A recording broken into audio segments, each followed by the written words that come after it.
From Southern Colorado's high-definition news leader, this is News Channel 13, where the news comes first. Good afternoon, and thanks for joining us for KRDO News Channel 13 at 4:30. I'm Emily Allen in for Heather Skold. And I'm Bart Bedsole. Now, some thunderstorms are developing this evening. Yeah, shouldn't be anything like what we saw yesterday, but stuff we still need to keep an eye on. Here's a live look outside right now from Highway 24 in Fairview up in Woodland Park. You can see some thick clouds on the bottom, some thinner clouds up there, and not much sun going on in Woodland Park this evening. Let's go to Storm Tracker 13, Chief Meteorologist Rachel Black, who's tracking the potential for more storms. Rachel. Yeah, we started off with an okay day, but then like clockwork, the thunderstorms popped back up during the afternoon, and thankfully we are not tracking storms that are quite as intense as they were at this time yesterday. Storms that we do see, though, will still be capable of producing some very heavy rain, like this cell that is just to the south of Perry Park. It actually is weakening as it slides toward I-25. Before, it was capable of producing some moderate to heavy rain. Now we're just seeing the potential for some moderate rain. Northeast at 12 miles per hour is the direction that this storm is traveling, so that'll put it into Larkspur at about 5:13. Farther toward the south and west, we have another cell that is continuing to drop toward the south as well. That one is moving towards Silver Cliff. Should arrive in Silver Cliff just after 5 o'clock. This storm not severe, but it is producing quite a bit of lightning. As we take you through the remainder of the night, just because we're not tracking anything in Colorado Springs as of right now, that doesn't mean we're in the clear. We are going to be tracking storms developing and moving overhead through the remainder of the evening and into the first part of tonight. If we do get any storms over the burn scars, of course flooding will be a concern. If we get storms to move over areas where we had a lot of rain yesterday, we could also see some flooding concerns. So stick with us here on KRDO News Channel 13. We'll keep you ahead of the storms. 53 degrees is what we'll end up with in Pueblo tonight. Tomorrow, your high temperatures will be much warmer than they were out there today. We are getting into the 70s and 80s as we take you into the afternoon, but once again, tomorrow afternoon, making a few spotty storms. I will track when and where and if those storms could impact the Air Force graduation. That's all coming up a little later on in the newscast. Bart and Emily, back to you. Rachel, thanks. Seaford Boulevard and Tijuana Street are two areas in the Springs where drivers often get caught in flash flooding and have to be rescued. But repairs to both areas could be as soon as 2 years away. Both are among the 71 priority projects targeted by the new stormwater agreement between the Springs and Pueblo County. A $3 million project will control runoff that flows over Seaford near Academy and Austin Bluffs. Been here just over 20 years. I learned about this flooding the hard way many years ago. I think that's a great thing. It's just seeing the follow through that would be, to me, the most important piece. A $1 million project for Tijuana Street, meanwhile, just west of the Citadel Mall, will improve drainage in that area. Both projects could start in 2018. Coming up at 6, we'll remind you what to do when driving near a flash flood. An accused murderer is set to stand trial in Pueblo. 18-year-old Dominic Jaramillo faces 2 counts of first-degree murder. He's accused of shooting and killing 16-year-old Elijah Aguila last December near Vita Avenue and Van Buren Street at a park on the city's south side. Police say 2 large groups, some with gang ties, went to the park to watch a fistfight, and then the shooting happened. Tonight on KRDO News Channel 13, the grandmother of Aguila is breaking her silence and sharing her thoughts on the case and the loss of her grandson. A Colorado contractor was arrested for allegedly cheating several homeowners out of tens of thousands of dollars. John Ivers could soon be on his way back to Colorado after he was arrested on Saturday in Springfield, Illinois. The Adams County District Attorney's Office says Ivers took more than $160,000 from 27 victims as deposits for various home improvement projects, but failed to do any of the work to complete those jobs. Ivers faces 18 felony charges. A top El Paso County Sheriff's official is set to resign Friday. Todd Evans is quitting his job to become the Director of Community Development for the city of Fountain. That's according to the Gazette. They report that recent disorder at the Sheriff's office has nothing to do with his resignation. He says he decided to leave before an El Paso County grand jury indicted former Sheriff Terry Makita and 2 of his subordinates. In your decision 2016, Hillary Clinton made one of her strongest verbal attacks yet. She had sharp words for Donald Trump as he faces questions today about his namesake university. ABC's Stephanie Ramos reports from Washington. Hillary Clinton is seizing on the Trump University documents, calling the now defunct program a scam. More evidence that Donald Trump himself is a fraud. He is trying to scam America the way he scammed all those people at Trump U. Reading from the Trump U court docs saying you can't make the stuff up. On issue after issue, we see someone who is unqualified and unfit to be President of the United States. For at least 5 years, students were enrolled in Trump University. Today, there are 3 lawsuits against the former real estate education program. You'll see it in court documents, but I have a judge who's very, very unfair. That same federal court judge released the documents. They show aggressive sales tactics allegedly used by Trump U staffers. Former employees say it's a playbook on how to entice prospective students to enroll in its real estate seminars by guiding customers through the roller coaster of emotions. Trump denies all claims brought forward in this lawsuit, his camp suggesting that the judge's Hispanic heritage, even though he was born in Indiana, would affect his ability to judge the case. So what happens is the judge, who happens to be, we believe, Mexican, which is great. The Trump campaign has now published a video with 3 former Trump U students who praise the program. One student says she was never forced to sign anything and was offered a refund if she didn't see herself using any of the techniques. Stephanie Ramos, ABC News, Washington.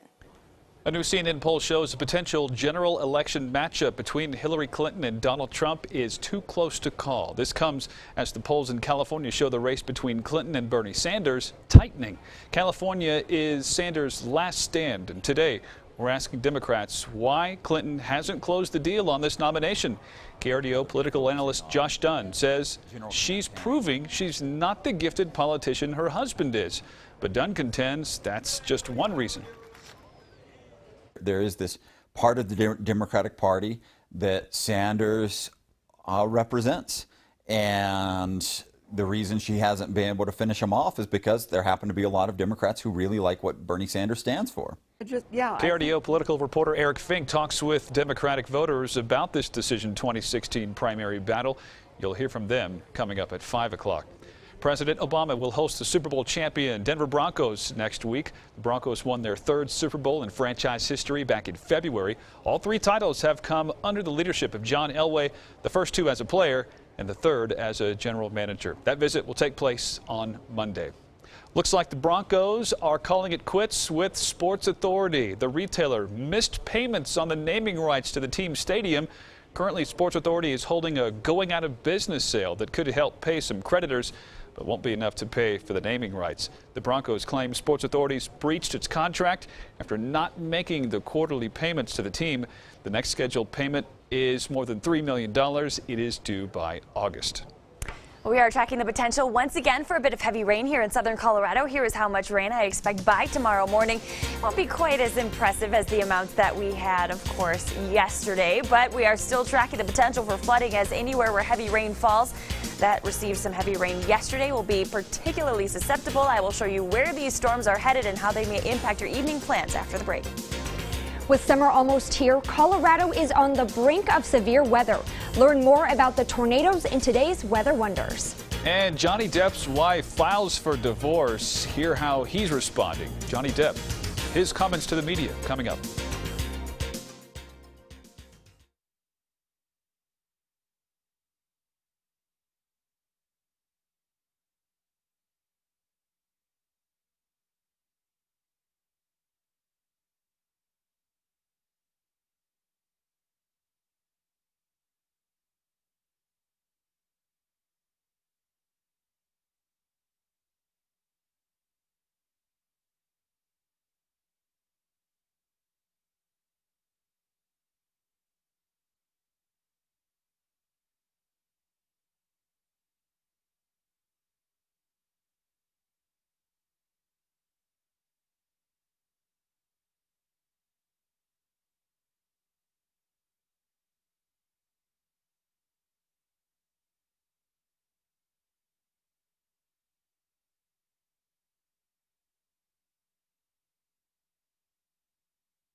Welcome back. The snow is gone, and now we have all those summer storms ahead that bring heavy rain, hail, and sometimes even tornadoes. And Storm Tracker 13's Mike Everett is taking a look at the number of tornadoes in today's Weather Wonders. Now that we've hopefully seen our last snow for the season, it's time to turn our attention to tornado season. With a sliver of eastern Colorado located in Tornado Alley, we see our fair share of severe storms and rank 9th in the country for the number of tornadoes. Tornado season is typically mid-May to mid-July. June is by far the most active month, with 2/3 of our tornadoes happening then. In the past 10 years, there have been more than 500 tornadoes reported in Colorado. That averages 60 per year. 1996 was our big year, with 98 twisters reported.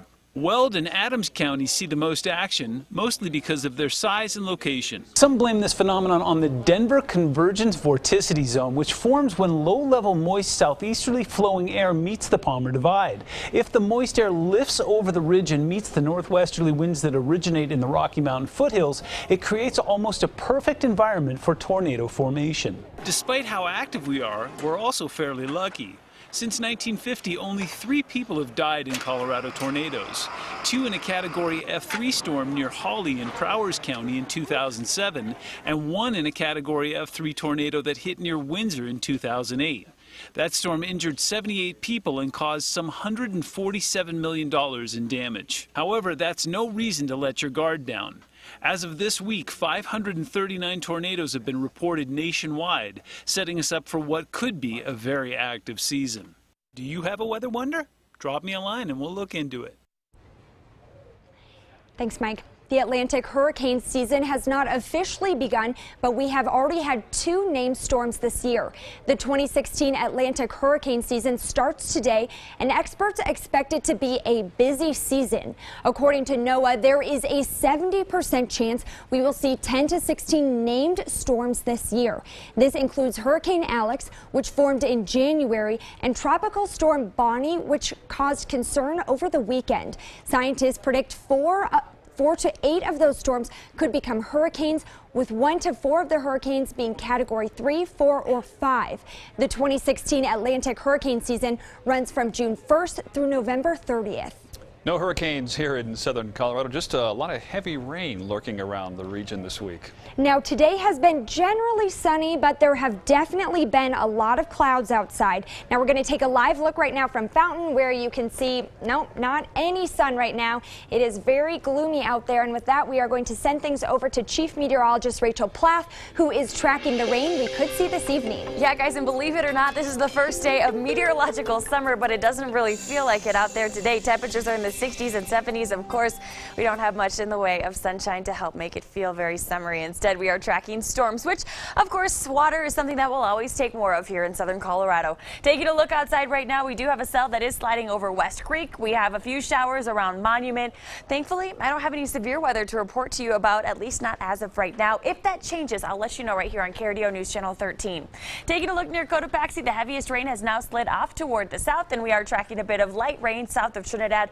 All in all, it's ending up much quieter than it was at this time yesterday, but that doesn't mean we're necessarily in the clear. We'll be tracking storms popping up as we head through the evening and into tonight, so be sure to stay ahead of them. We'll track them here for you on KRDO News Channel 13. You can also track them along with us with our Storm Tracker 13 weather app. It is free for your iPhone and your Android.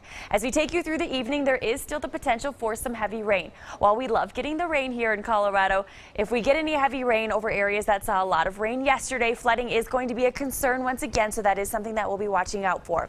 By 10 o'clock, we'll have some heavy rain up in northeastern Colorado, a few bursts across southern I-25 and also in southeastern Colorado. Taking you into the early morning hours, most of these showers are going to shift out across the plains before everything comes to an end as we take you into your morning drive time. By 7 o'clock tomorrow morning, I do expect a mixture of clouds and sun. Those will clear out of here, though, as we take you into the early afternoon. A few spotty showers are certainly possible, but I don't expect it to be widespread.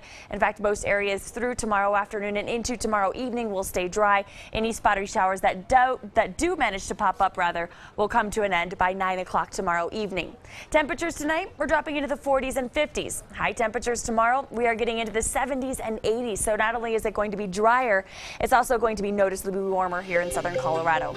Colorado Springs, 77 degrees tomorrow, and I know a lot of folks have their eyes focused on that Air Force graduation forecast. I do not expect the storms to move in time to ruin your plans. I expect those Thunderbirds to have great conditions to do their flyover that I know a lot of people head outside to watch. So congratulations to the class of 2016. I think that the Mother Nature will cooperate quite nicely with all the festivities tomorrow. 83 degrees on Friday with temperatures in the mid to upper 70s through the weekend. 80s are back though Monday, Tuesday, and Wednesday of next week. In Pueblo, 83 degrees tomorrow, 89 on Friday. Temperatures will be in the mid 80s through the weekend with chance for storms returning Saturday, Sunday, sticking around Monday into Tuesday. In Canyon City tomorrow, 80 degrees will be your high temperature. We had 86 on Friday with upper 70s Saturday, 82 degrees on Sunday. A 10 to 20% chance for storms through the weekend and into early next week. And around Teller County, 68 degrees tomorrow. We'll hit 72 on Friday. Friday looking to be warm and dry before things get a bit more active as we head into the weekend. We'll keep a daily chance for storms going through the weekend and into the middle of next week. Temperatures, though, will warm up starting on Monday. All in all, as if you did not have another reason to look forward to Friday, weather is certainly going to be one of those reasons. Should be warm, dry, and should actually feel a bit more like summer. Enjoy it while you can. Absolutely. All right, Rachel, thanks. You bet. When a high school senior tweeted at TV star Gina Rodriguez asking about her 2015 Golden Globe dress, she didn't expect an answer, much less a new addition to her own wardrobe. Jessica Casanova from Buffalo, New York, told Jane the Virgin star that she would love to wear her Bagley Mishka gown to prom. And Rodriguez tweeted back, offering to loan her the dress. The teen wore the dress to prom and said she felt like a star. The gown has special significance to Gina Rodriguez as well. She won her first Golden Globe Award for Best Actress in a Comedy Series the night that she wore that dress. Actress Amber Heard has filed for divorce from actor Johnny Depp. That couple just got married over a year ago. A reporter asked Depp about accusations of abuse against him that Heard claimed, but the star refused to answer any questions about that. Now it's time to take a look at what you thought of our web question of the day. Here is another look at it. Do you think parent shaming serves a purpose or jeopardizes a family's livelihood? Now here's what you think. Natalie says it is sad all the way around. The more that we find out, the more I'm sure that this lady did nothing wrong. It's just an unfortunate event. And Francis say she deserves to be chastised because every toddler listens in every instance. Where are all the angels and the perfect parents while I'm trying to enjoy dinner in my restaurant? Come on. Here's one more from Jennifer Reynolds. Every parent has lost sight of their child for a second, and luckily, it's usually without incident. Then the unthinkable happens. Your back is turned for just a second. Thanks for all the comments. And remember, for all of our top stories, log on to our website, krdo.com. If you want to look your best before summer, you've got some work to do before it's time to relax. Also ahead, a moose led police on a quick chase. Find out where they spotted him coming up.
A new mother at a New Jersey hospital found out the tough way firsthand the devastating effects of the Zika virus. She gave birth Tuesday at a hospital in Hackensack, and doctors confirm her newborn has microcephaly, a condition caused by the virus in which a child's brain and head are only partially developed.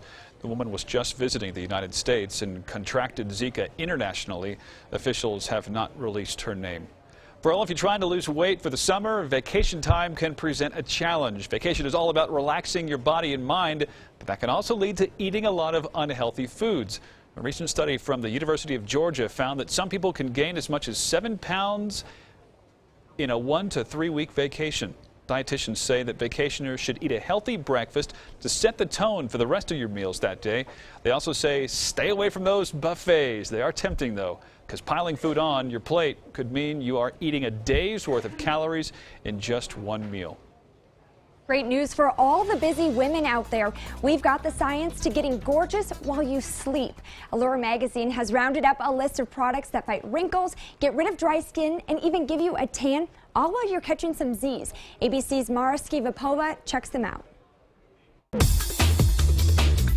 These days, the word multitasking takes on a whole new meaning. We jam-pack every minute of the day with work, kids, and errands. Precious you time, non-existent, and lengthy beauty routines, unheard of. But what if we told you you could get gorgeous while you sleep by applying a few tried and true products before going to bed? Well, you're in luck. Allure magazine's Sophia Penich to the rescue with her top overnight head-to-toe beauty treatments. First up, those pesky wrinkles. Mara, this rich paraben-free moisturizer is thick enough to tackle seriously parched skin without feeling greasy, and it soaks in almost entirely in 2 minutes. And you can even get tan overnight. Totally. This silky aloe and hyaluronic acid spike gel delivers a super subtle golden tint that's incredibly natural. Plus, it soaks in quickly, so the only thing it tans is you and not your sheets. Next, the secret to luminous skin. This gel formula uses propylene glycol and glycerin to moisturize and soothe skin, so you wake up with a dewier, glowier, more even complexion. And finally, hydrated hands and feet. Well, Mara, this citrusy scented hand cream is a skin softening superhero. And for your feet, this blue floral scented cream helps remove dead skin cells. Massage it onto your feet and put on a pair of socks before bed to get the full effect. Products highlighting the true meaning of beauty sleep. Mara Skivapova, ABC News, New York. We'll kick off your shoes in the name of summer. Today is National Barefoot Day. Now, there is nothing like feeling the cool grass or sand between your toes, but it turns out this day has even deeper meaning. Yeah, it's all about giving back. National Go Barefoot Day was launched by the nonprofit group Souls for Souls, which helps put shoes on the feet of millions of underprivileged children. Before we go, a moose was on the loose in Watertown, Massachusetts today. This video shot by 2 members of the Watertown Police Department shows the young moose running along the sidewalk. Now, this chase went on for about 45 minutes. The environmental police were called in, but the moose eventually left the sidewalk jog and ran back into the nearby woods, and it hasn't been spotted since. We have moose in this area as well, right? Or is it a bit more the high country? No, we do. And I mean, every once in a while you get pictures, we do stories on it, but I have unfortunately not been able to see a moose yet, and I have always wanted to see one. But if you do, you need to be careful. I hear they're pretty rough. Climb a tree, do what you got to do, get away. And with that, thank you for choosing News Channel 13 at 4. Tune in for 5 o'clock.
Test, test, test. 1, 2, 1, 2.